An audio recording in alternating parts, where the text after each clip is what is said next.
What if the families once called Tartars were never members of a single forgotten nation at all?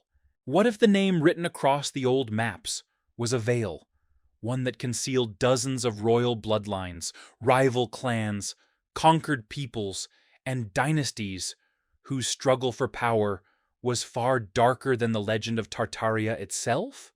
Open an atlas, printed in Europe 3 or 4 centuries ago, and a strange world begins to appear.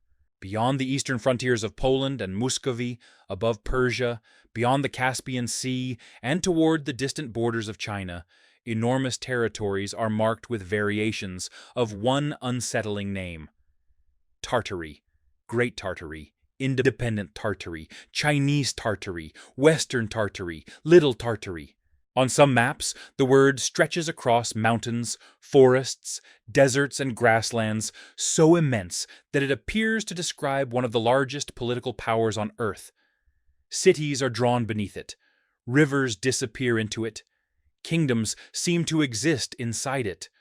To modern eyes, it can look like the cartographic remains of a civilization that vanished without explanation. And wherever Tartary appeared, European texts spoke of the people supposedly living there, the Tartars. But who were they? Were they one nation, one race, one ruling house? Were there specific Tartar families who controlled this enormous region? And if so, what became of them when the name Tartary gradually disappeared from the maps? These questions have produced some of the most provocative theories in alternative history. According to the most dramatic versions, Tartaria was once a unified global empire possessing advanced architecture, sophisticated technology, and knowledge later removed from the historical record. Its people, we are told, were destroyed, renamed, absorbed, or erased. Their buildings were inherited by other nations. Their history was rewritten. Their surviving families allegedly entered the aristocracies of Europe and Russia under different identities. It is a powerful story, but the surviving evidence leads us toward a mystery that may be more complicated, and in some ways more disturbing. Because the historical Tartars were real, their armies changed Eurasia. Their rulers commanded trade routes extending across continents. Their courts negotiated with Russian princes, Ottoman sultans, Persian shahs, Polish kings, Genoese merchants, and Chinese emperors. Their descendants founded khanates, ruled cities, fought civil wars, collected tribute, conducted slave raids, and entered some of the most consequential political marriages of the medieval and early modern worlds. Yet they did not all belong to one people. They did not obey one permanent government, and they certainly did not belong to one family. The word Tartar, especially as Europeans used it, could refer to an astonishing variety of communities. It was applied to Mongols, Turkic-speaking nomads, Muslim populations of the Volga region, inhabitants of Crimea, Siberian groups, and subjects of the states that emerged from the Western Mongol Empire. Sometimes it described a political allegiance. Sometimes it referred to ancestry. Sometimes it meant little more than a distant mounted people whom the writer did not fully understand. Behind that single word stood a maze of identities. There were descendants of Genghis Khan who claimed an almost sacred right to rule. There were military commanders whose families controlled armies powerful enough to create or destroy khans. There were Crimean nobles who selected rulers, rebelled against them, and negotiated with foreign powers. There were steppe clans whose names appear in one kingdom, disappear for generations, and then return inside another empire hundreds of miles away. Among them were the descendants of Jochid, the eldest son of Genghis Khan. From Jochid's lineage emerged the rulers of the political world later called the Golden Horde. Batu, Jochid's son, led the conquests that established Mongol authority across much of the western Eurasian steppe during the 13th century. The descendants of Batu ruled the Horde's western territories, while the descendants of Batu's elder brother Orda became associated with its eastern domains. But royal descent alone did not guarantee survival. The history of these houses was filled with disputed inheritances, suspicious deaths, broken alliances, forced marriages, and sudden executions. A Khan might rule an enormous territory one year and become a fugitive the next. Brothers fought brothers, uncles eliminated nephews. Powerful commanders installed descendants of Genghis Khan as ceremonial rulers, then removed them when they became inconvenient. Beyond the ruling dynasty stood clans whose influence could rival the throne itself. The Chinggisid were connected to the Chinggisid family through generations of marriage. The Manghids rose as commanders and political kingmakers.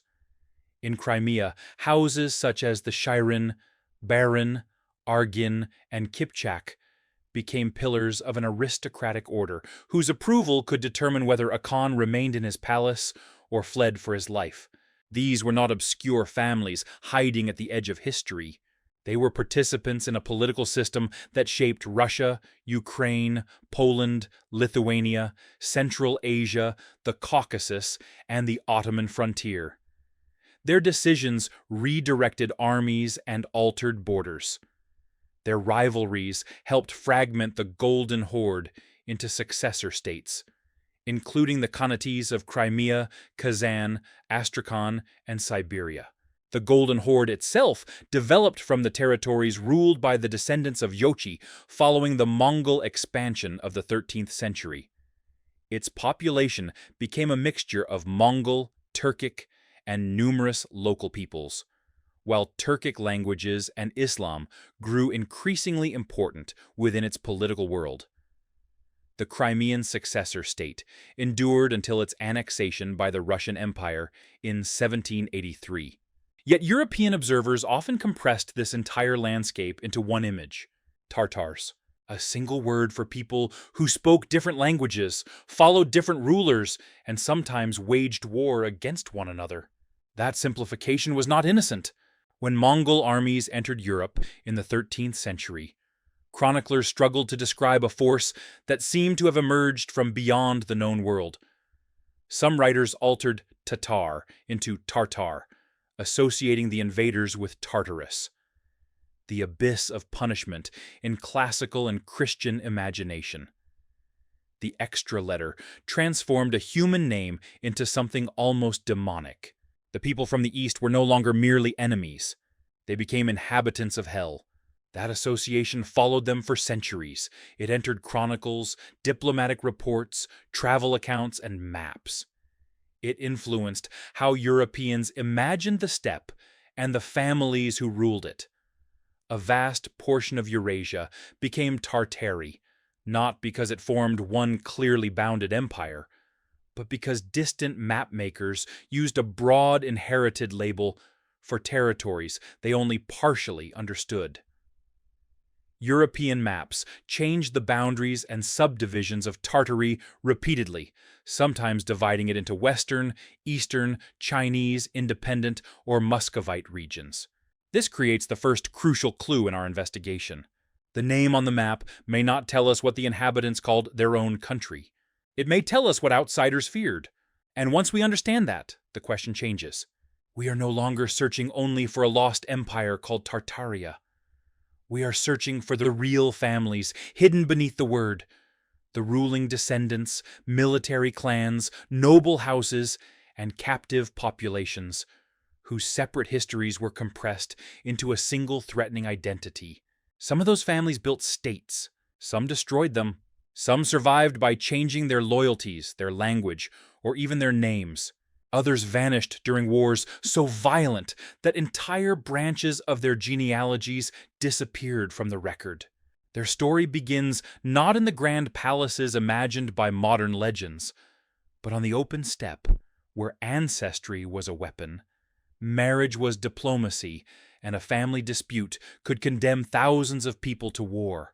To discover who the Tartar families truly were, we must travel back to the moment before Tartary appeared across European maps, before the Khanates, before the Russian conquests, and before the name itself became entangled with fear. We must return to the tribes that existed before the empire, and to the man whose descendants would claim the right to rule them all. Before Tartary became a name spread across European maps, before the word Tartar acquired its atmosphere of menace, there was a smaller and more precise reality. There were tribes, there were alliances, and there were families whose names carried memories of old feuds across the grasslands of Eurasia. Among those names was Tatar, long before Europeans used it for vast populations stretching from the Volga toward the Pacific. Tatar referred more narrowly to groups living in the eastern steppe world. They were not originally identical with the Mongols, who later conquered Eurasia. In fact, the relationship between the Tartars and the family of Genghis Khan was marked not by unity, but by bloodshed. The future conqueror was born as Temujin during the second half of the 12th century into the Borjigin lineage. His father, Yesugei, was a minor steppe leader. According to the traditional account preserved in Mongol historical memory, Yesugei was poisoned by Tartars, while Temujin was still a child. Whether every detail was transmitted perfectly or not, the story became central to the family's understanding of its enemies. The name Tatar was tied to revenge. The steppe into which Temujin was born was not an empty wilderness awaiting an empire. It was a crowded political landscape. Mongol-speaking and Turkic-speaking communities moved through overlapping pastures. The Kharat, Merkit, Naiman, Kongarat, Tatars, and other groupings formed alliances, exchanged spouses, raided livestock, captured relatives, and broke agreements whenever survival demanded it. Here, a family was more than a private household. It was protection. It was political identity. And sometimes it was a death sentence inherited from one generation by the next. Temujin's own family demonstrated this brutally. His mother, Hoelun, struggled to keep her children alive after Yesugei's death and the abandonment of the household by former followers. Temujin was later captured by rivals and escaped. His wife, Birta, was abducted by the Merkit and recovered through an alliance with powerful steppe leaders. Each episode taught the same lesson. No bloodline survived through ancestry alone. It required loyalty, military force, marriage, and calculated vengeance. By 1206, after years of warfare and shifting alliances, Temujin had defeated or absorbed his principal rivals. At a great assembly or Kurultai, he was proclaimed Genghis Khan. The title marked more than the victory of one warrior. It represented the reorganization of numerous communities beneath a new imperial order. But this unification did not erase families. It rearranged them. Some defeated groups were broken apart and distributed among new military units, reducing their ability to rebel as intact tribal blocks. Loyal commanders were elevated regardless of older aristocratic rank. Marriage relationships bound important houses to the ruling family. The empire became a vast web, and at its center stood the Borjigin Dynasty, the house of Genghis Khan. The Tatars, who had once opposed Temujin, suffered especially harsh punishment in traditional accounts. Adult males were reportedly subjected to mass killing after their defeat, while survivors were absorbed into the expanding Mongol population. Temujin also took women connected to the Tatars as wives or consorts. Thus, the defeated enemy was not simply eliminated. Parts of it were drawn into the conqueror's household, army, and descendants. This is one of the first dark paradoxes behind the later name. The people called Tatars were defeated by the Mongols. Yet within a generation, outsiders began calling the Mongol invaders Tatars. How did the name of one conquered group come to describe the empire that had conquered it? The answer lies partly in the confusion of distant observers. As Mongol armies expanded westward, the first reports reaching the Islamic world and Christian Europe were fragmentary, fearful, and often second-hand. The armies contained not only ethnic Mongols, but warriors drawn from many conquered peoples. To those facing them, precise distinctions mattered less than the terrifying fact that mounted forces from the east had arrived with extraordinary speed. The name traveled ahead of explanation. Some Europeans wrote Tartar rather than Tatar, associating the invaders with Tartarus, the infernal abyss of classical and Christian imagination. It was a linguistic distortion, but also a psychological one. The enemy was placed outside ordinary geography and almost outside humanity. The label transformed complex armies and families into a single apocalyptic threat. Centuries later, this broadened meaning helped European cartographers place terms such as Tartary, Great Tartary, and Chinese Tartary across loosely understood parts of Eurasia. Those labels shifted between maps and did not represent the borders of one consistently unified state. Yet inside the Mongol Empire, genealogy remained exact. Genghis Khan divided responsibilities and prospective inheritances among the 4 sons born to Berta, Jochid, Chagatai, Ogadei, and Tolui. Each branch would become the center of its own political world. Their descendants did not merely govern provinces as replaceable officials. They claimed authority through blood. Of these sons, Jochid carried the most dangerous uncertainty. Berta had been held captive by the Merkit shortly before Jochid's birth. Although Genghis Khan recognized him as his son, questions about his paternity became weapons during disputes with his brothers. Chagatai is remembered as having challenged Jochid's legitimacy during discussions over succession. The controversy did not remove Jochid from the dynasty, but it cast a shadow over the branch that would later rule the western steppe. Jochid died shortly before Genghis Khan, around 1227. His allocated domain extended toward the lands west of Mongolia, much of which remained unconquered during his lifetime. The task of expanding it passed to his sons, above all Batu. Then the family moved west. Beginning in the 1230s, a vast Mongol campaign crossed the Ural region, defeated the Volga Bulgars, invaded the Rus' principalities, and advanced into Poland and Hungary. Cities burned, populations fled or were killed. Princes who survived were forced into a new political relationship with the conquerors. European chroniclers saw Tartars, but the armies approaching them were an imperial coalition commanded by members of the Chinggisid dynasty and supported by warriors drawn from numerous peoples. Batu emerged as the dominant ruler in the western territories of the Jochid Ulus. His elder brother Orda held authority farther east. The steppe lands north of the Black and Caspian Seas, conquered under Batu between approximately 1236 and 1240, became the core of the political formation later known as the Golden Horde. This distinction matters. The dynasty was Mongol in origin. Much of the population beneath it was Turkic, or gradually became Turkic-speaking. Its political culture changed across generations. Islam would eventually become central to the ruling court, and outsiders continued calling many of these people Tartars. The label survived because it was useful. It allowed foreign writers to compress a changing political world into one recognizable word. But every time they did so, the separate families beneath it became harder to see. The Borgigian conquerors, the Jochid princes, the Kongarat marriage partners, the commanders recruited from conquered tribes, the Turkic populations whose language increasingly shaped the horde. All were beginning to disappear behind the same name. And this was only the beginning. Because once the descendants of Jochid established themselves across the western steppe, they encountered a problem more dangerous than any foreign army. There were too many heirs with royal blood, too many branches with legitimate claims, and too many powerful families who realized that a Khan could be selected, controlled, or quietly removed. Once the descendants of Jochid established control over the western steppe, the political system they created appeared, from a distance, to be held together by one principle. Only the blood of Genghis Khan could legitimately occupy the throne.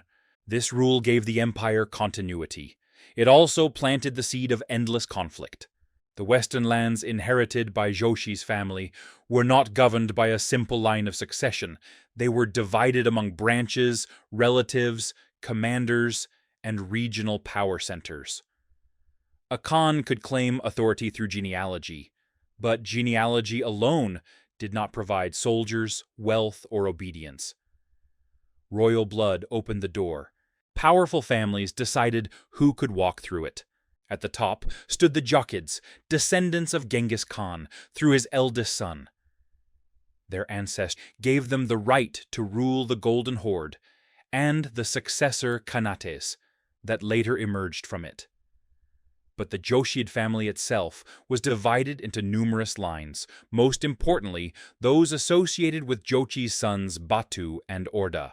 Batu's descendants dominated the western portion of the Jochid territories for generations. His authority rested on military success, control of the lower Volga, and the establishment of a political center near the river that connected the steppe to trade routes leading toward the Black Sea, Central Asia, Persia, and the Russian principalities. The cities later known as Sarai became symbols of this new order. European imagination often pictures the horde as an endless camp of tents, moving without architecture or administration. But the reality was more complex. The rulers of the Golden Horde oversaw cities, markets, tax systems, diplomatic networks, religious institutions, and long-distance trade. Merchants from different cultures moved through their domains. Coins were minted. Envoys carried messages between khans and distant courts. Yet beneath this organized surface, succession remained unstable. The death of a ruler could activate rival claims throughout the dynasty. A brother might challenge a nephew. A cousin might gather supporters in a distant region. A commander might endorse one claimant while secretly negotiating with another. The throne was hereditary in principle. In practice, it could become the prize at the center of a family war. This is where the other great houses of the steppe entered the story. The Chinggisid were among the most important. Their connection to the ruling dynasty began before the empire itself. Berta, the principal wife of Genghis Khan and mother of Jochi, Chagatai, Ogedei, and Tolui, belonged to the Chinggisid people. Through her, the family became woven into the heart of Chinggisid legitimacy. Marriage was not a private arrangement in this world. It was an instrument of government. A daughter married into the ruling dynasty could connect her relatives to the throne. Her sons might become future khans. Her brothers and cousins could gain appointments, military influence, or privileged access to the royal court.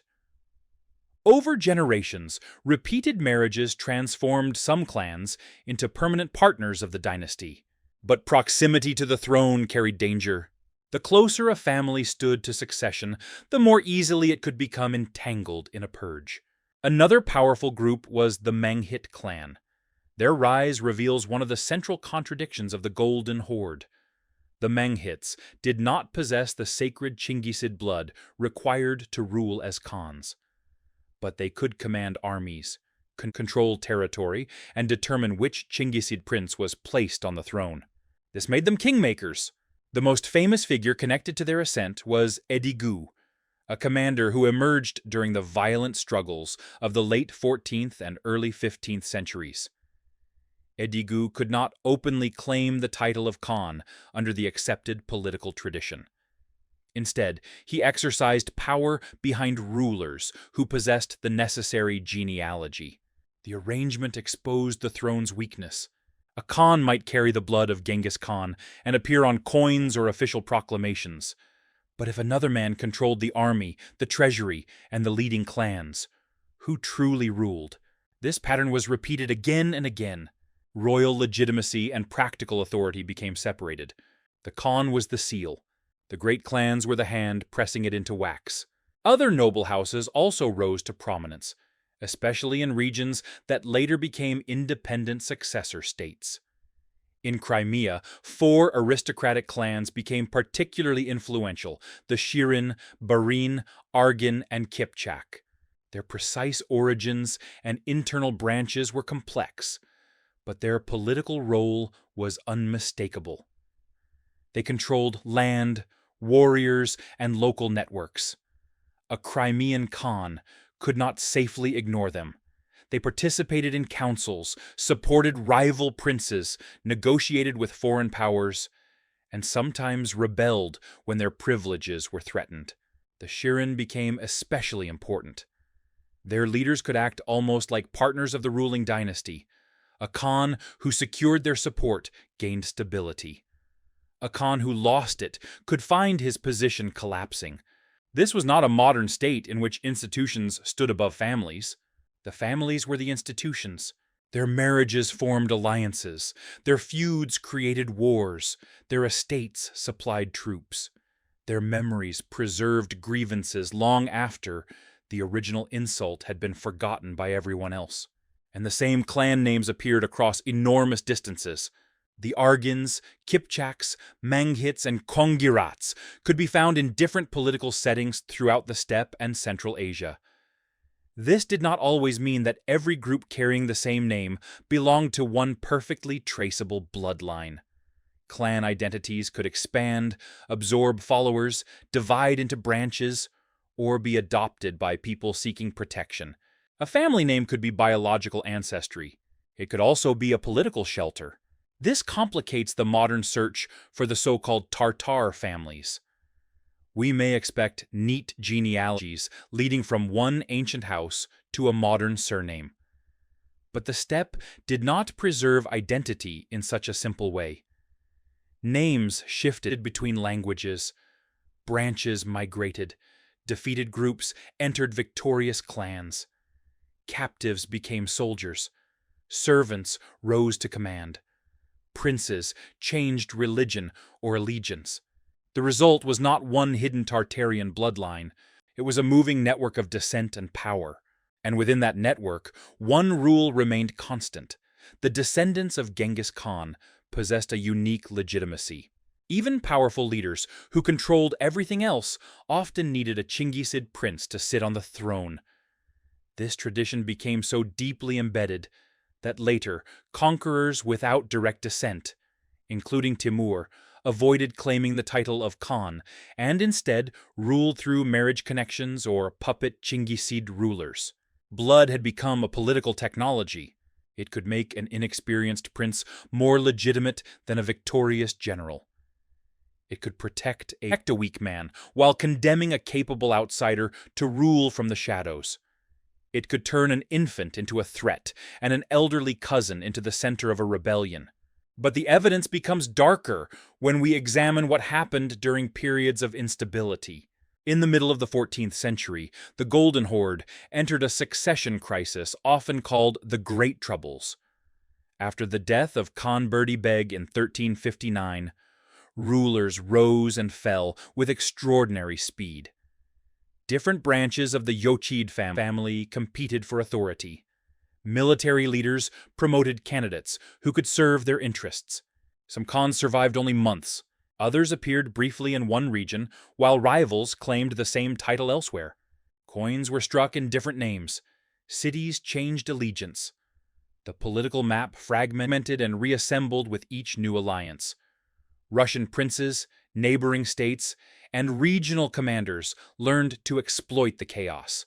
The throne had become almost ceremonial in its instability, yet the violence surrounding it remained real. Every claimant required supporters. Every supporter expected rewards, and every defeated faction risked confiscation, exile, mutilation, or death. This is the second major clue in our investigation. The darkest history of the Tartar families was not simply that they were conquered by outsiders. They destroyed one another from within. Their political system demanded sacred blood, but produced too many men who possessed it. Their noble houses protected the state, but also learned to manipulate it. Their marriage alliances created peace for one generation and rival claims for the next. The Golden Horde did not collapse because one enemy suddenly erased it. It fractured through decades of civil war, contested succession, regional ambition, economic pressure, and foreign intervention. And as its unity weakened, the great families began choosing new futures. Some looked toward Crimea, some toward Kazan, some toward the Nogai steppe, others toward Moscow, Lithuania, or the Ottoman world. The name Tartary would remain on foreign maps, But beneath it, the families were already dividing the continent among themselves, and the method they used to survive would make ancestry, marriage, and betrayal almost impossible to separate. The deeper we look into the world of the so-called Tartar families, the clearer one pattern becomes. Power did not pass cleanly from father to son. It moved through a dangerous system of marriages, hostages, military alliances, rival branches, and calculated betrayals. A ruler could possess the correct bloodline and still lose everything if the wrong clan withdrew its support. A prince could be welcomed at a foreign court as an honored guest, only to discover that he was being kept as insurance. A marriage could end a war, begin another, or create a claim that would not be used until decades later. This was not political chaos in the modern sense.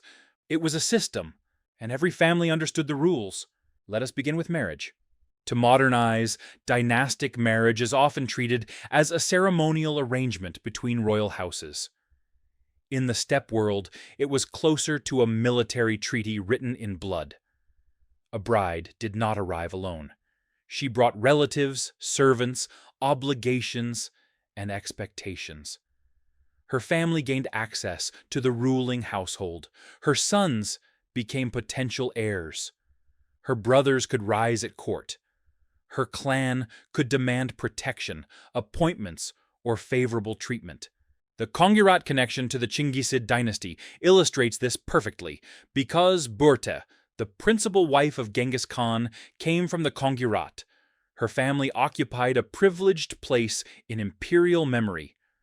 Later marriages strengthened such ties across generations. But each successful marriage also produced new relatives with reasons to intervene in succession. The apparent solution to instability therefore created more instability. One alliance secured the present. Its children threatened the future. This was especially true when a ruler had several wives from different noble houses.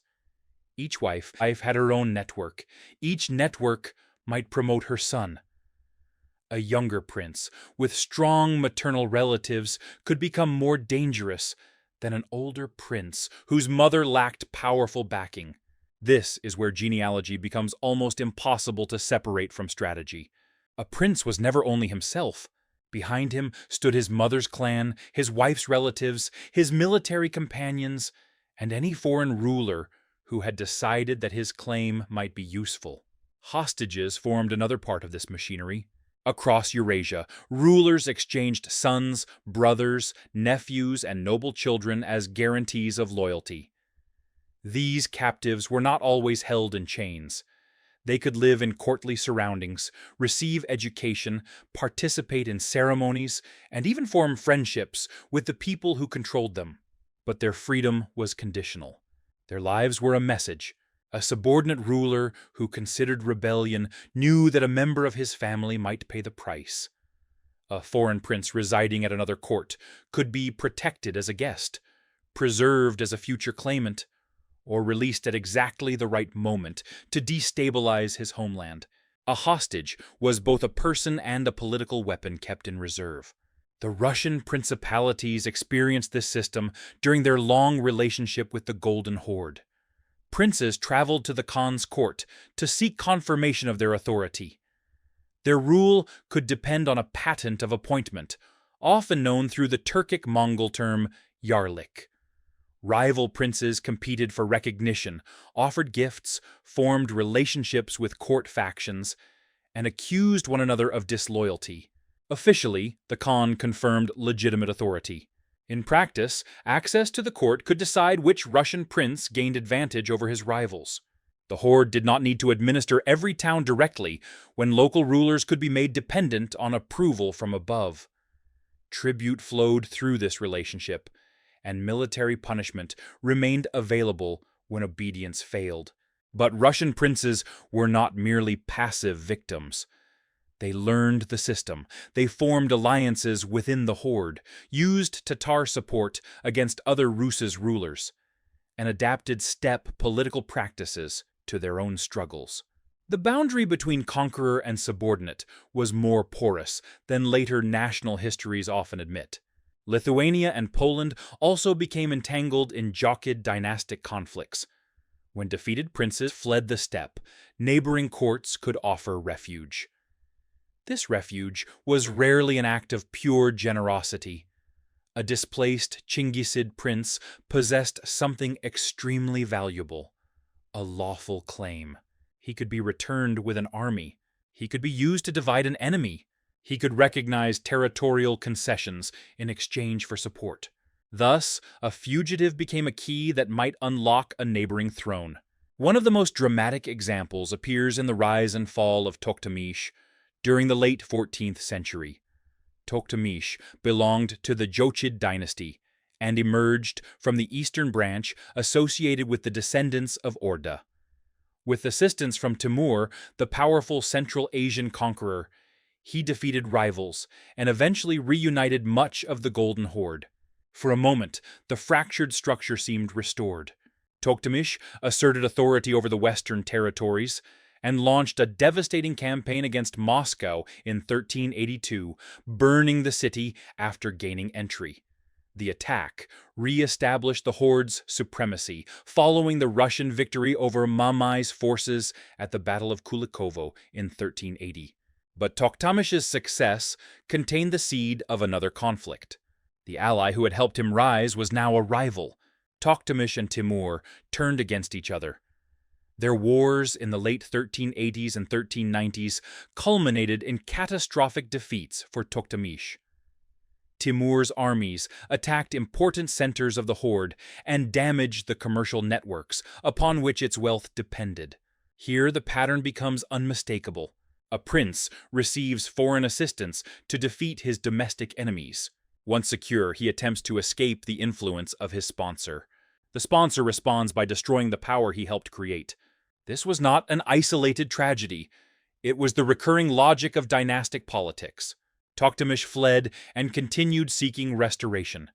He found support among powers that saw value in his claim, including the ruler of Lithuania, Vytautas. Their combined forces confronted the army of Edigu and the Jochid Khan Temur Kutlug at the Battle of the Vorskla River in 1399. The result was disastrous for Toktamish and his allies. The restoration failed, but his claim did not disappear because claims could survive inside families long after armies were defeated. His sons continued to participate in the political struggles of the Horde. Each became a possible center around which dissatisfied factions might gather. Royal blood behaved like fire beneath ash. It could appear extinguished, then return when the wind changed. Meanwhile, Edigu demonstrated the power of a non-Chinggisid military family. Connected with the Manghits, he could not legitimately become Khan himself.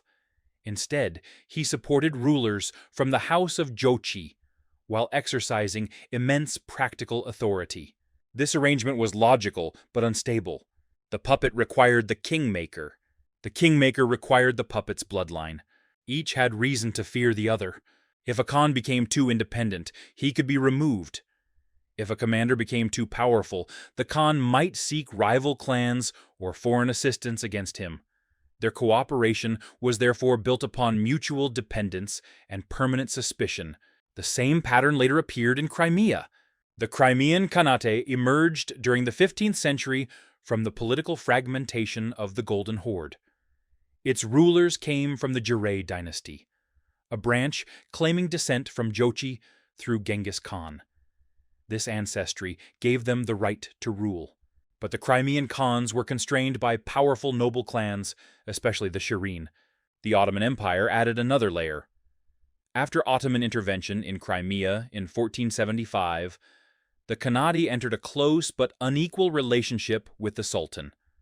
The Girays retained their dynasty, court, armies, and internal political traditions.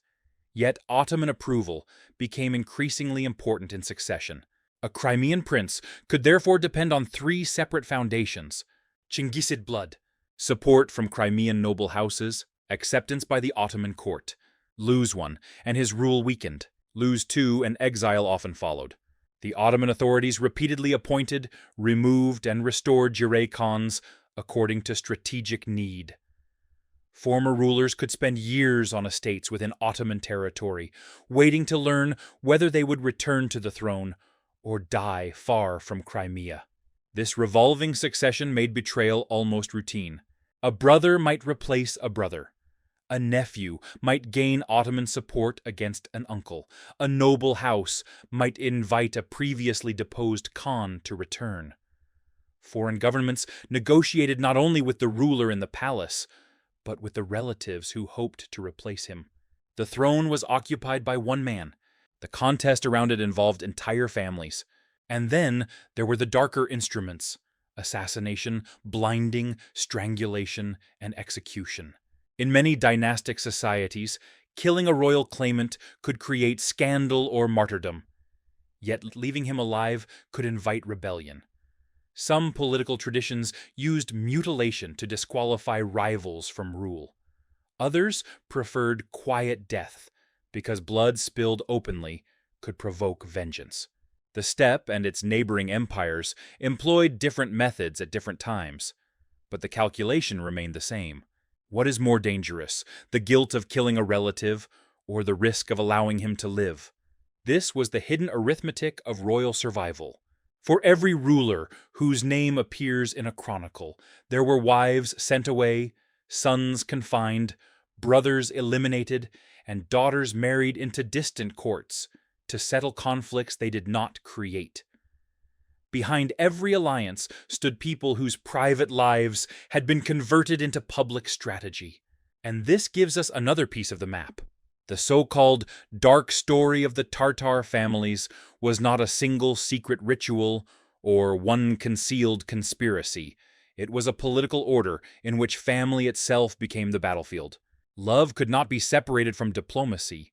Parentage could not be separated from legitimacy. Hospitality could not be separated from captivity. And kinship could not be separated from murder. The farther the Golden Horde fragmented, the more these methods intensified. Every successor state inherited the same contradiction. Only a narrow royal bloodline could rule, but powerful clans and foreign empires could decide which member of that bloodline survived. Soon, this struggle would produce a startling transformation. The name Tartar would continue to describe the people of the steppe, but the most powerful Tartar rulers would increasingly serve interests beyond the steppe itself. Some would become Ottoman clients. Some would enter Russian service. Some would trade loyalty for estates and titles. And some would help destroy the very political world from which their authority had come. All these clues point toward a conclusion that is less spectacular than the idea of a vanished global empire, yet far more revealing. The darkest story behind the families called Tartars was not that they belonged to one civilization erased from history. It was that they did not. They were many peoples, many dynasties, and many rival houses compressed beneath a single foreign name. And that name became a tool of fear, conquest, and political convenience. Once we recognize this, the scattered pieces begin to align. The old European maps were not preserving the borders of one forgotten Tartarian state. They were covering immense areas of uncertain geography with a familiar label. The chronicles were not describing a single race with a unified destiny. They were attempting to make sense of shifting populations, armies, khanates, and tribal confederations that outsiders rarely understood in detail. Tartar became a category large enough to conceal almost anything. A Muslim merchant from Kazan, a Crimean cavalryman, a Nogai herder, a Siberian prince, a descendant of Mongol aristocracy, a Turkic-speaking farmer living near the Volga. To a distant observer, all might be placed under the same word. And this simplification had consequences. When diverse communities are given one threatening identity, their individual histories become easier to ignore. Their internal differences disappear. Their political grievances become irrelevant. Violence committed against one group can be justified by the reputation attached to another. The label becomes more powerful than the people. This was the first mechanism of darkness. The second was the political system built around sacred ancestry. For centuries after the conquests of Genghis Khan, descent from his family remained one of the most valuable forms of legitimacy in Eurasia. A Chinggisid prince could be weak, young, inexperienced, or dependent upon military commanders. Yet his bloodline still gave him a claim that outsiders lacked. This should have created stability. Instead, it often produced endless competition. Every branch generated more princes. Every marriage created more possible heirs. Every exiled relative became a future threat. Even a child could become the focus of a rebellion if the right clans placed him at their head. The dynasty resembled an ancient tree whose branches had spread too widely. Each branch claimed to grow from the same sacred trunk, but as they competed for light, they strangled one another. The great troubles of the Golden Horde exposed this system at its breaking point. After the death of Berdi Beg in 1359, rapid changes of ruler weakened the authority of the central throne. Different factions elevated competing khans. Military leaders controlled access to power. Regional centers began acting independently. The deeper we dig, the clearer the pattern becomes. The crisis was not an accident outside the system. It was produced by the system. A ruler required royal blood, but royal blood was abundant. A ruler required clan support, but clans shifted loyalties. A ruler required military strength, but commanders could become more powerful than the throne. A ruler required revenue, but civil war destroyed the trade routes and cities that supplied it. Every solution created a new problem. The third mechanism was economic. The states that emerged from the Mongol imperial world were not sustained by cavalry alone. They depended on tribute, commercial taxation, control of river crossings, agricultural populations, customs duties, and access to long-distance markets. The lower Volga was not merely open grassland, it was part of a commercial system connecting northern forests, the Black Sea, Central Asia, the Caucasus, Persia, and routes extending farther east. Cities such as Sarai served as political and economic centers. Merchants, craftsmen, administrators, religious figures, and diplomats passed through them. The Khans needed this movement of wealth. When civil war interrupted trade, the throne weakened. When rival armies attacked cities, the dynasty lost revenue. When routes shifted, entire political centers declined. This helps explain why wars among the great families could become so destructive. They were not merely contests over ceremonial titles. The winner gained access to taxation, tribute, markets, pasture, and diplomatic influence. The loser did not simply lose prestige. He lost the machinery that kept his followers loyal.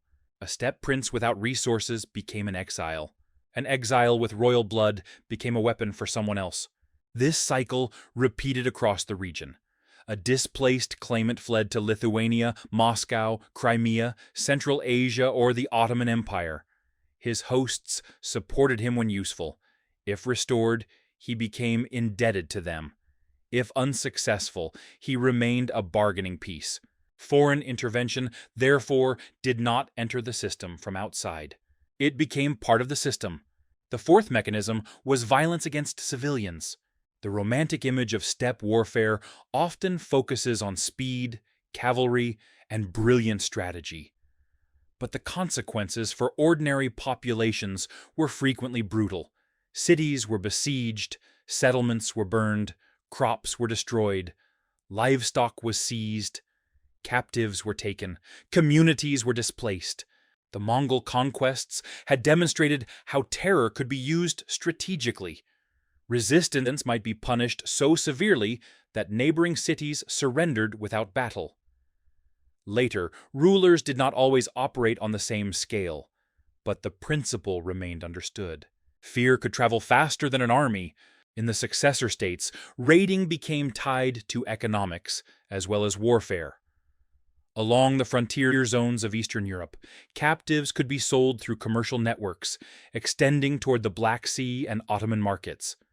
Crimean and Nogai raiders conducted campaigns into Polish, Lithuanian, Muscovite, Ukrainian, and other borderlands, while enemy forces retaliated with their own destruction. The human cost is difficult to calculate precisely. Records are incomplete, numbers were exaggerated by polemicists or minimized by interested authorities. Captives disappeared into households, armies, farms, workshops, and slave markets. Some converted and assimilated. Others were ransomed. Many never returned. For every famous Khan, there were thousands whose names were never written down. This is where the dark story becomes more than a tale of royal families. The struggles of the dynasties consumed people who had no voice in succession. A dispute between cousins could empty a village. A failed alliance could bring an army across a frontier. A noble clan seeking advantage could support a raid that supplied wealth, captives, and political leverage. The families fought over legitimacy. Ordinary people paid the price. The fifth mechanism was propaganda. Every state creates stories about its enemies. In medieval and early modern Eurasia, the Tartar image became especially useful because it already carried centuries of fear. European writers described steppe peoples as barbarous, treacherous, cruel, or almost supernatural. Religious difference intensified the hostility once many Western steppe populations adopted Islam. But propaganda did not move in only one direction.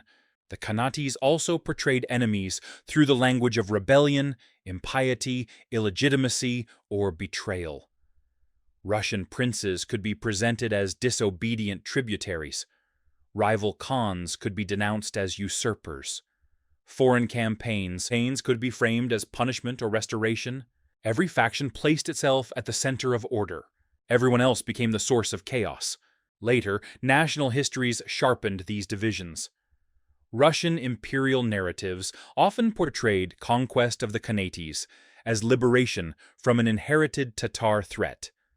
Polish, Lithuanian, Ukrainian, and Russian memories preserved the terror of raids. Tatar historical memory preserved stories of conquest, dispossession, exile, and resistance. Each tradition remembered genuine suffering, but each selected a different beginning. This is how cycles of violence become morally simple after the fact. One side begins the story with invasion. Another begins with rebellion. Another begins with annexation. Another begins with a broken treaty. The chosen starting point determines who appears guilty. The final mechanism was assimilation. Not every Tartar family was destroyed. Many survived precisely because they entered the structures of expanding states. Princes and nobles joined Muscovite service. Some converted to Orthodox Christianity. Others maintained Islam while receiving estates or official status. Families moved into Lithuania, Poland, the Ottoman world, and Central Asian courts.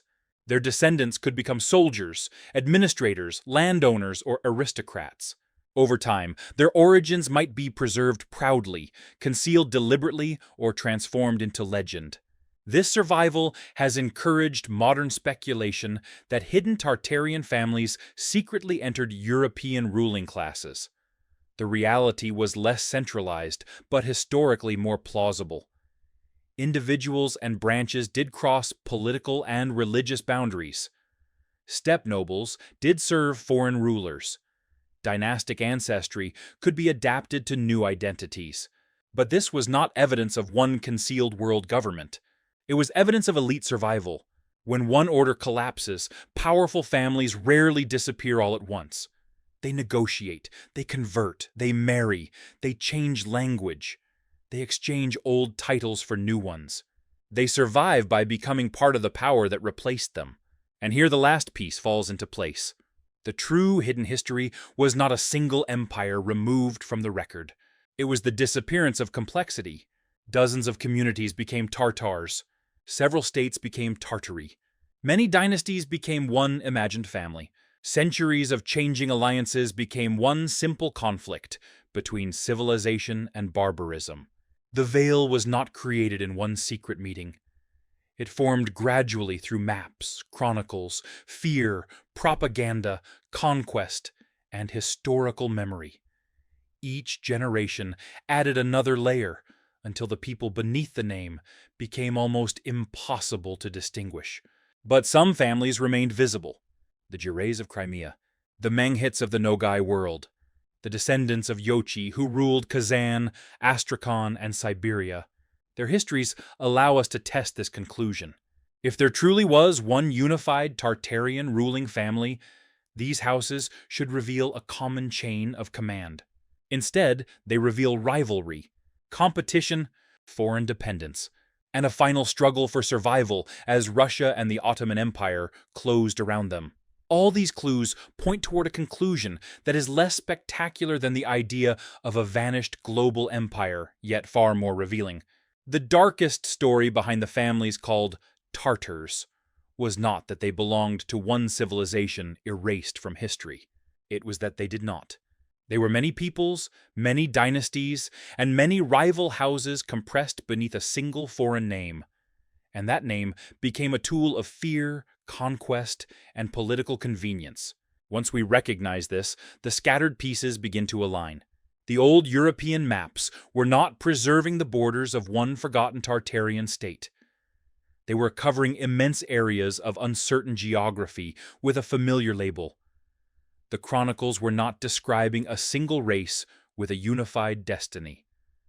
They were attempting to make sense of shifting populations, armies, khanates, and tribal confederations that outsiders rarely understood in detail. Tartar became a category large enough to conceal almost anything.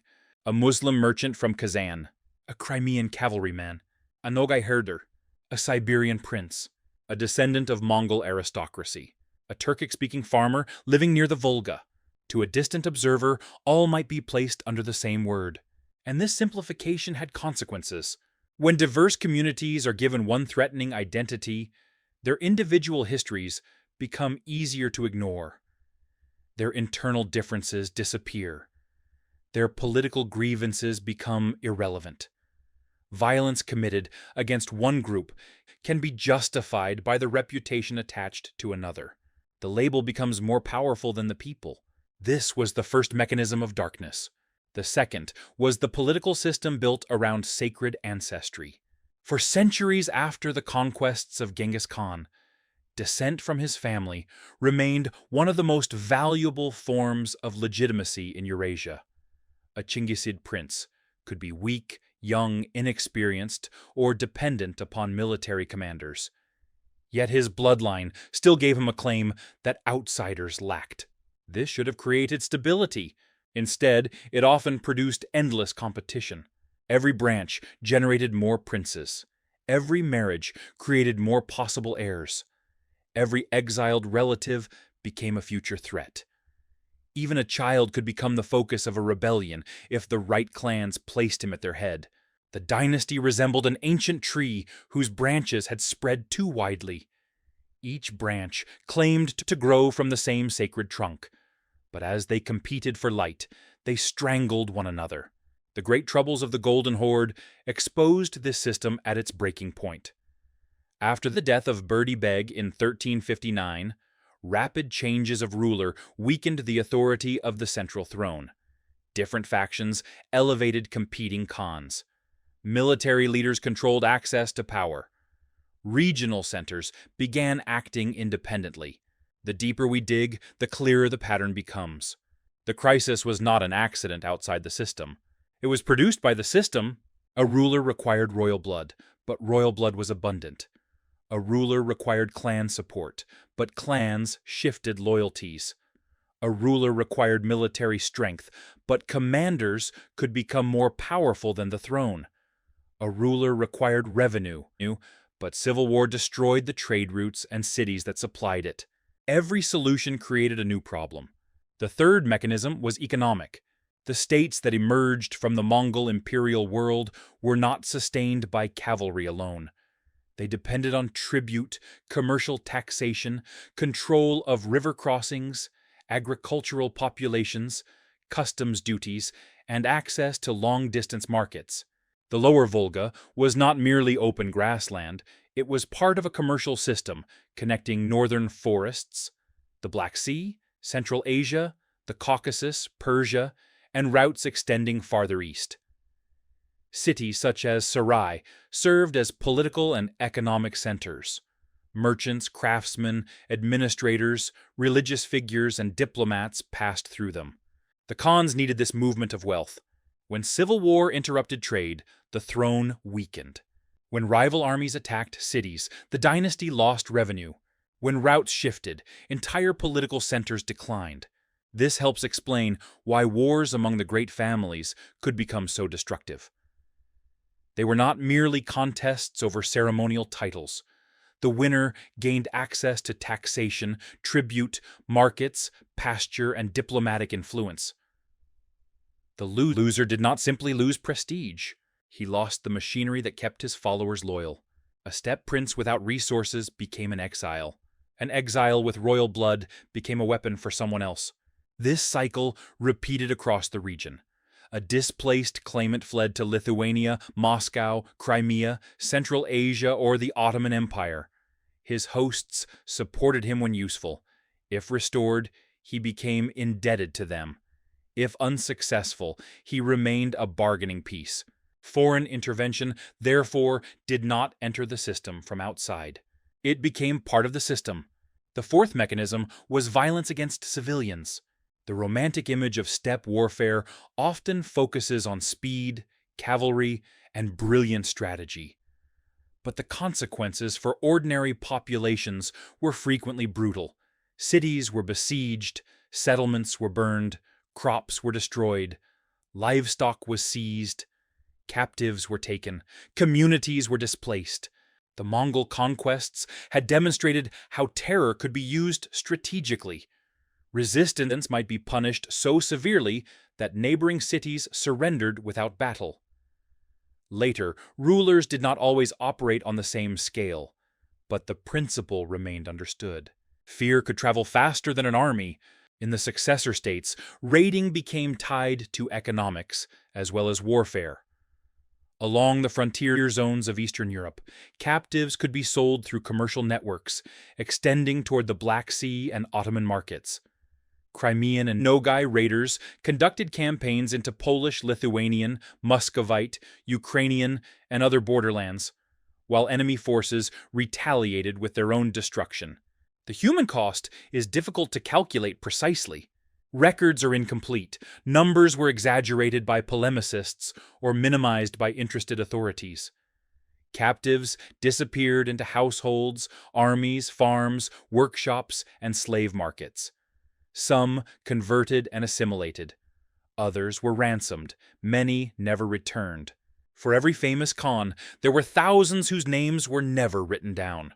This is where the dark story becomes more than a tale of royal families. The struggles of the dynasties consumed people who had no voice in succession. A dispute between cousins could empty a village. A failed alliance could bring an army across a frontier. A noble clan seeking advantage could support a raid that supplied wealth, captives, and political leverage. The families fought over legitimacy. Ordinary people paid the price. The fifth mechanism was propaganda. Every state creates stories about its enemies. In medieval and early modern Eurasia, the Tartar image became especially useful because it already carried centuries of fear. European writers described steppe peoples as barbarous, treacherous, cruel, or almost supernatural. Religious difference intensified the hostility once many Western steppe populations adopted Islam. But propaganda did not move in only one direction. The Khanates also portrayed enemies through the language of rebellion, impiety, illegitimacy, or betrayal. Russian princes could be presented as disobedient tributaries. Rival Khans could be denounced as usurpers. Foreign campaigns could be framed as punishment or restoration. Every faction placed itself at the center of order. Everyone else became the source of chaos. Later, national histories sharpened these divisions. Russian imperial narratives often portrayed conquest of the Khanates as liberation from an inherited Tatar threat. Polish, Lithuanian, Ukrainian, and Russian memories preserved the terror of raids. Tatar historical memory preserved stories of conquest, dispossession, exile, and resistance. Each tradition remembered genuine suffering, but each selected a different beginning. This is how cycles of violence become morally simple after the fact. One side begins the story with invasion. Another begins with rebellion. Another begins with annexation. Another begins with a broken treaty. The chosen starting point determines who appears guilty. The final mechanism was assimilation. Not every Tartar family was destroyed. Many survived precisely because they entered the structures of expanding states. Princes and nobles joined Muscovite service. Some converted to Orthodox Christianity. Others maintained Islam while receiving estates or official status. Families moved into Lithuania, Poland, the Ottoman world, and Central Asian courts. Their descendants could become soldiers, administrators, landowners, or aristocrats. Over time, their origins might be preserved proudly, concealed deliberately, or transformed into legend. This survival has encouraged modern speculation that hidden Tartarian families secretly entered European ruling classes. The reality was less centralized, but historically more plausible. Individuals and branches did cross political and religious boundaries. Steppe nobles did serve foreign rulers. Dynastic ancestry could be adapted to new identities. But this was not evidence of one concealed world government. It was evidence of elite survival. When one order collapses, powerful families rarely disappear all at once. They negotiate, they convert, they marry, they change language. They exchange old titles for new ones. They survive by becoming part of the power that replaced them. And here the last piece falls into place. The true hidden history was not a single empire removed from the record. It was the disappearance of complexity. Dozens of communities became Tartars. Several states became Tartary. Many dynasties became one imagined family. Centuries of changing alliances became one simple conflict between civilization and barbarism. The veil was not created in one secret meeting. It formed gradually through maps, chronicles, fear, propaganda, conquest, and historical memory. Each generation added another layer until the people beneath the name became almost impossible to distinguish. But some families remained visible.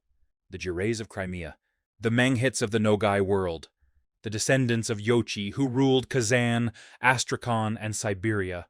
Their histories allow us to test this conclusion. If there truly was one unified Tartarian ruling family, these houses should reveal a common chain of command. Instead, they reveal rivalry, competition, foreign dependence, and a final struggle for survival as Russia and the Ottoman Empire closed around them. When Russia expanded across the Volga, the steppe, and Siberia, it did not enter an unfamiliar world. For centuries, the Russian principalities had existed inside the political shadow of the Horde. Their rulers had negotiated with khans, paid tribute, competed for appointments, borrowed administrative practices, and learned to survive within a system shaped by steppe power. By the time Moscow began conquering the Tatar Khanates, it was not confronting a completely foreign civilization. It was confronting a political order that had helped shape Moscow itself. This is one of the most uncomfortable parts of the story. Later, Russian imperial history often presented the relationship as a simple struggle between two opposite worlds: Christian Russia on one side and the Tatar yoke on the other. The conquest of Kazan, Astrakhan, Siberia, and eventually Crimea could then be described as liberation, reunification, or the inevitable advance of civilization. But history rarely divides itself so neatly. The rulers of Moscow had risen partly by operating effectively within the political structure of the Golden Horde. They competed with other Russia's princes for recognition. They collected tribute. They cultivated relationships at the Khan's court. They used steppe alliances against rivals. Moscow did not grow outside the Horde's system. It grew through it. The term Tatar yoke became powerful in later historical memory because it condensed centuries of complicated interaction into an image of oppression. There was genuine violence, tribute, coercion, and destruction. The Mongol invasions devastated numerous Rus' cities. Later, punitive campaigns reinforced the authority of the Khans. But the relationship changed over time. Russian princes gained room to maneuver. Moscow's rulers increasingly acted as intermediaries between the horde and other principalities. They accumulated wealth and political influence. They learned how centralized tribute collection could strengthen a ruling house. The subordinate studied the empire, then it began to reproduce some of its methods. This does not mean that Muscovite government was simply copied from the Golden Horde. Russia also drew on Byzantine Christianity, Slavic legal traditions, European diplomacy, and its own evolving institutions. Historians continue to debate the exact degree of steppe influence, but denying all inheritance would be as misleading as claiming that everything came from the Mongols. The truth lies in the contact zone. Titles, diplomatic customs, taxation practices, military organization, postal routes, and political vocabulary circulated across boundaries. Turkic and Mongol words entered Russian administrative language. Tatar nobles entered Russian service.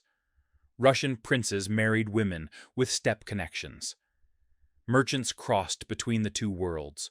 The border was not a wall, it was a membrane. Ideas, people, and methods passed through it in both directions. After the conquest of Kazan in 1552, Moscow faced a practical problem. Capturing a city was easier than governing its territory. The Middle Volga contained Muslim Tatars, Chuvash, Mari, Udmurts, Russians, and other communities with different traditions and loyalties. The Russian state used several strategies. Land was redistributed. Fortresses were constructed, Orthodox institutions expanded. Some local elites were dispossessed. Others were incorporated into imperial service. Conversion to Christianity could open paths to privilege, though pressure and policy varied across periods. Muslim communities survived, adapted, rebuilt institutions, and resisted cultural absorption. This was not one moment of erasure. It was a long process of classification and control. The name of the conquered state disappeared from the political map, but its people remained under new categories. They were counted, taxed, administered, converted, relocated, recruited, or granted limited privileges according to imperial need. The same pattern followed the conquest of Astrakhan. Control of the lower Volga allowed Moscow to project power toward the Caspian Sea, the Caucasus, and Central Asia. It also placed the Russian state more deeply inside the commercial and political networks, once dominated by the Horde. Russia was becoming an empire across the same corridors that had enriched its former overlords. The movement into Siberia expanded this process enormously. Russian forces, traders, Cossacks, and administrators advanced through river systems and forest routes. Indigenous communities were compelled to provide tribute, often in valuable furs. The system was known as yasak, a word of Turkic origin that reflected older practices of tribute collection in Eurasia. The empire changed the ruler receiving the tribute. The underlying logic remained recognizable. Local princes and clan leaders were sometimes retained as intermediaries. Others were removed. Hostages could be taken to secure compliance. Forts became administrative centers. Missionaries followed soldiers and traders. Again, conquest did not erase every previous structure. It redirected it.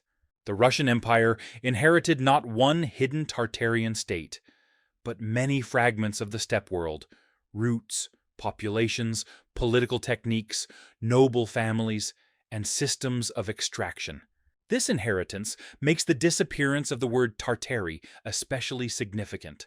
As European knowledge of Asia became more precise during the 17th, 18th, and 19th centuries, the large cartographic label began to break apart. Regions once grouped together as Tartary were increasingly identified by other names: Siberia, Mongolia, Manchuria, Turkestan, the Russian Empire, the Chinese Empire, and various Central Asian Khanates. To a modern observer comparing maps, the change can appear suspicious. A vast territory seems to vanish. But the land did not vanish. The label did. This is the difference between cartographic disappearance and civilizational destruction. European mapmakers had used Tartary because they lacked precise and consistent knowledge of the enormous interior of Eurasia. As exploration, imperial administration, diplomacy, and scientific mapping expanded, broader labels were replaced by more specific political and geographical terms. The change still carried power. Naming is never neutral. When Russia mapped Siberia, it was not merely describing territory. It was asserting control. When imperial administrators classified populations, they were deciding which identities would be recognized, which would be combined, and which would be treated as obstacles. The old word Tartary concealed differences. The new imperial categories reorganized them. Both systems simplified reality. This is where erasure truly occurred, not through the removal of every building or the destruction of every document, but through the gradual replacement of one political memory with another.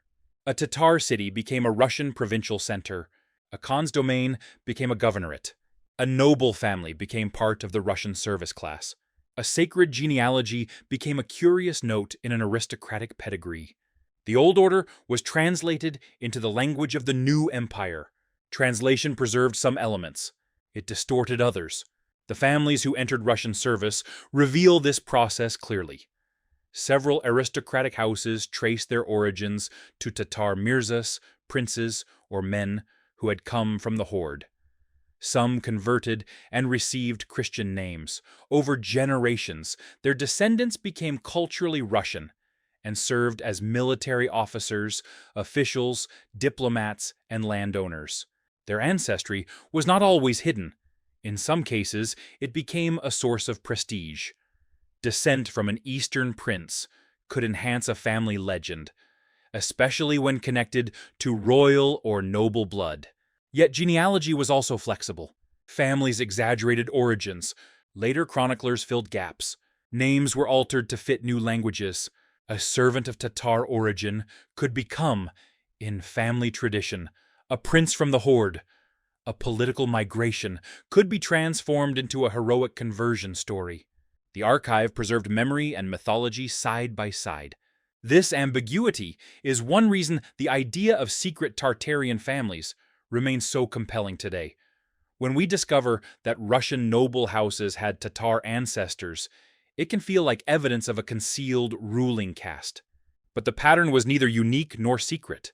Norman families entered English aristocracy. Byzantine nobles entered Ottoman service. Mongol, Turkic, Persian, Armenian, Georgian, and Slavic elites crossed imperial boundaries throughout Eurasia. Conquest rarely eliminates every elite. It recruits the useful ones. The darker question is not whether these families survived. It is what survival required. A prince might abandon the political cause of his relatives. A noble might convert for land and security. A family might serve the empire that had destroyed its former state. Children could grow up speaking the language of the conqueror, knowing their ancestry only through fragments.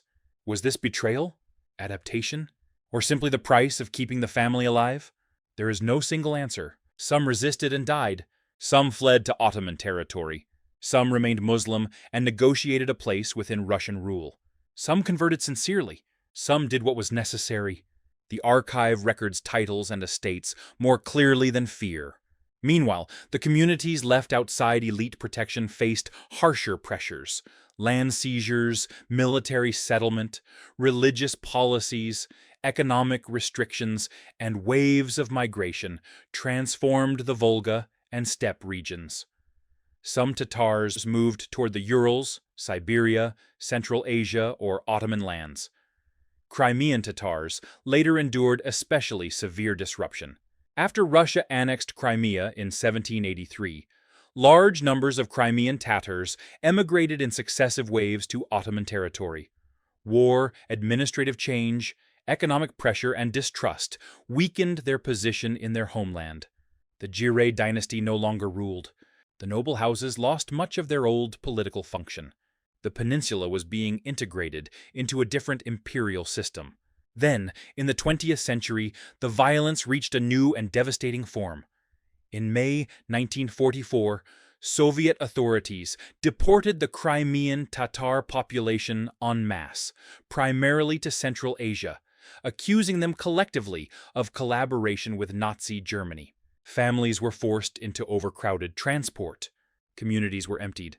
Homes were occupied by others. Place names were changed. The people survived, but their physical connection to Crimea was violently broken. This was not the erasure of a mythical global Tartarian empire. It was the documented destruction of a living community's place in its homeland. And perhaps this is why the legend of hidden Tartaria holds such emotional force. Real histories of dispossession are often difficult, fragmented, and painful. A lost super-civilization provides a grander explanation. It turns generations of conquest, assimilation, exile, and bureaucratic violence into one dramatic act of suppression. But the simpler legend can obscure the people who actually suffered. The truth does not need giant machines or a worldwide conspiracy to be dark. It is dark enough that families changed names to survive, that rulers served their conquerors, that communities were classified out of political existence, that maps changed as empires absorbed the lands beneath them. Russia did not erase the steppe completely. It absorbed it, renamed it, and carried parts of it forward. The empire inherited the roads of the horde, the service of Tatar nobles, the tribute systems of conquered regions, and the strategic geography of the Volga and the Black Sea. The conqueror and the conquered became intertwined. And this leads us to the final question. When we strip away the myths, the old maps, and the centuries of propaganda, what was the name Tartaria really hiding? Not one family, not one race, not one forgotten empire. It was hiding a human landscape so complex that both its enemies and its admirers preferred a simpler story. We began with a simple question. Who were the Tartar families of Tartaria? At first, the answer seemed as though it should lead us toward a single dynasty, a vanished empire, or a hidden network of bloodlines stretching beneath the surface of Eurasian history. Instead, the investigation led somewhere more complicated. The families called Tartars were not members of one forgotten nation. They were descendants of conquerors and conquered peoples. They were Chinggisid princes, Kongirat marriage partners, Mangit commanders, Crimean noble houses, Nogai Mirzas, Muslim merchants, frontier warriors, farmers, captives, converts, and communities whose identities changed as empires rose around them. The word that appeared so confidently on European maps was never precise enough to contain them. Tartary was a label placed across regions that outsiders did not fully understand. It shifted from one atlas to another. It expanded, contracted, and divided into categories such as Great Tartary, Chinese Tartary, Independent Tartary, and Muscovite Tartary. To modern eyes, this can look like evidence of one enormous political entity that was later removed. But maps do not merely show the world. They show what their makers believed about it. A broad name on an old map can represent uncertainty as easily as authority. And the farther we followed the evidence, the more the illusion of unity dissolved. The Golden Horde itself was not one unchanging structure. It emerged from the western territories of the Mongol Empire and evolved through the rule of Jochid dynasties, the influence of Turkic populations, the spread of Islam, the growth of commercial cities, and constant competition among royal branches and powerful clans. Its successor states inherited pieces of that world. Crimea, Kazan, Astrakhan, Sibir, the Nogai Horde. Each possessed its own rulers, factions, alliances, and interests. They sometimes cooperated, but they also fought, betrayed, and conquered one another. There was no single hidden Tartar family directing them all. There was a political ecosystem. At its center stood ancestry. Descent from Genghis Khan granted a form of legitimacy that endured for centuries. It could transform an exiled prince into a valuable claimant. It could make a child dangerous. It could force powerful generals to rule through weaker men who possessed the correct bloodline. But sacred ancestry did not create peace. It created too many legitimate rivals. The descendants of Jochid divided into branches. Brothers opposed brothers. Commanders placed khans on the throne and removed them when they became inconvenient. Foreign powers preserved fugitives as political weapons. Marriages settled disputes while creating future claims. The family was not merely part of the state. The family was the architecture of the state. And like all architecture built under pressure, it developed cracks. The collapse of the Golden Horde was therefore not one mysterious disappearance. It was a long fragmentation caused by disputed succession, civil war, economic disruption, shifting trade routes, foreign invasions, regional ambition, and the rise of neighboring powers. The surviving Khanates did not vanish overnight either. They were conquered in stages. Kazan fell to Ivan IV in 1552. Astrakhan followed in 1556. Russian expansion reached across Siberia during the late 16th and 17th centuries. Crimea lost its independence when it was annexed by the Russian Empire in 1783. The names of states disappeared from maps, but their populations remained. This distinction matters. A state can be destroyed while its people survive. A dynasty can lose its throne while its descendants enter another empire. A community can preserve its religion and language even after its political institutions are dismantled. And a family can survive by becoming almost unrecognizable. Some Tatar princes and nobles entered Russian service. Some converted to Christianity. Some received estates, titles, and military roles. Others remained Muslim and negotiated new forms of loyalty. Families moved into Poland, Lithuania, Ottoman territories, Central Asia, and the Caucasus. Their identities did not vanish. They changed shape. This is perhaps the closest historical reality comes to the modern idea of hidden Tartarian families. Former elites did enter the societies that replaced their political world. Their descendants sometimes became members of new aristocracies. But this was not evidence of a coordinated secret empire surviving underground. It was the ordinary and often brutal logic of conquest. The useful elite is absorbed. The resistant elite is displaced. The powerless majority carries the cost, and that cost was immense. Behind the names of khans and noble houses stood villages destroyed in raids, captives sold through Black Sea markets, populations taxed by competing rulers, communities pushed from their land, and families separated by war. Later, Crimean Tatars endured waves of emigration after Russian annexation. In 1944, Soviet authorities deported the Crimean Tatar population from its homeland, turning an entire community into a collective suspect. This was real erasure, not the disappearance of imaginary machines or a worldwide civilization concealed beneath mud. It was the removal of people from their homes, the renaming of their places, the interruption of memory, and the attempt to make a living culture appear absent from the land that had formed it. When stories of Tartaria speak only of monumental architecture and secret rulers, they risk overlooking this documented history. The search for a spectacular hidden truth can sometimes become another veil, covering the smaller truths that are more painful precisely because they happened to ordinary people. The real dark story was not that one perfect civilization was deleted in a single event. It was that complexity was repeatedly destroyed. Outsiders compressed different peoples into the word Tartar. Empires compressed independent states into provinces. Administrators compressed living identities into official categories. Later, histories compressed centuries of contact into a simple battle between civilization and barbarism. And modern mythology sometimes compresses all of it again into the story of one vanished empire. Each simplification removes another face from the crowd. Perhaps this is the final meaning of the name Tartaria.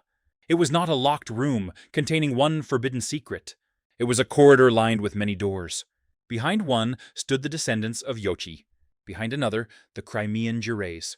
Behind others were the Shirin nobles, the Manghit commanders, the rulers of Kazan and Astrakhan, the Nogai confederations, Siberian princes, Russian service families, merchants, captives, and displaced communities.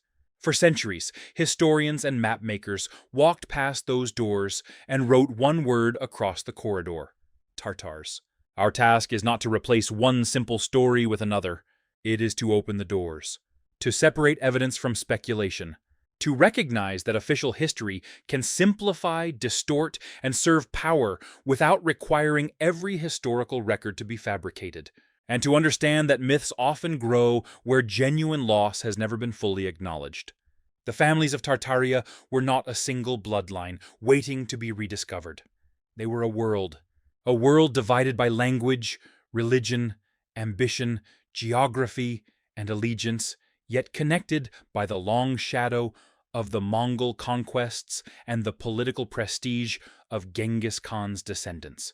Their history was dark because power made kinship into a weapon, because rulers traded relatives as guarantees, because foreign courts used exiles to destabilize thrones, because families survived by serving the powers that conquered them, and because the people beneath those families were too often treated as tribute, labor, captives, or obstacles.